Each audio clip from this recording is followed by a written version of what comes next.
In a room near the Burlington Schools Science Center at Burlington High School, there is a project that blends life under the sea with crops grown in a field.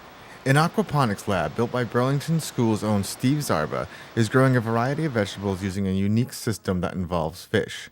So what is aquaponics and how does it work? Aquaponics is the marriage of taking fish, aquaculture, which is the raising and care of fish, and also hydroponics, which is growing plants with a soilless media. So what you'll see is there's these clay pebbles here that we're growing the plants in, so there's no soil that's involved.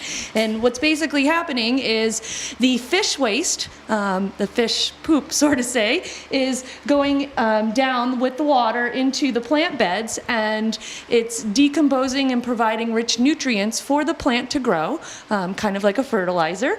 And in turn, the plants are actually filtering and cleaning the water as it processes and goes through, and it's filtered back up into the fish tank. So we're actually using fish and plants, and it's kind of an eco-friendly way of sustainable vegetable and fruit farming.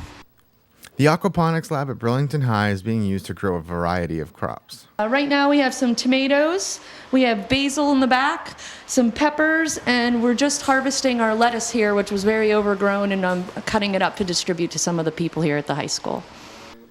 The aquaponics lab is for more than just growing vegetables. It is also a tool for education that will be used by teachers to give students a hands-on and visual way to learn.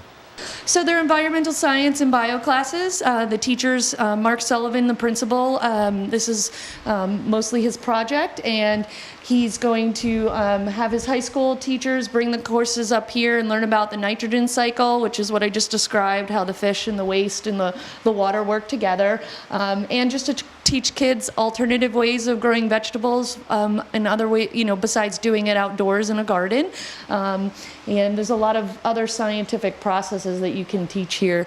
And the high school cafeteria is very interested in actually using the food to as part of the lunches every day for the meals for the kids. So, kind of that sustainable living of growing your own food and putting it right on the table. Finally, I wanted to know about the fish that are used in the aquaponics lab. These are tilapia from Africa, and we got them from Salem State University. You do need a permit to do aquaponics in aquaculture, depending on what kind of fish you use, and we did acquire all those permits from Mass Fish and Wildlife. And tilapia are very hardy fish. They get fairly big, and they're also good eating, so if our fish do breed, we can also harvest the fish and use those as food as well. Reporting from Burlington High School's aquaponics lab, I'm B News Director Rich Hosford.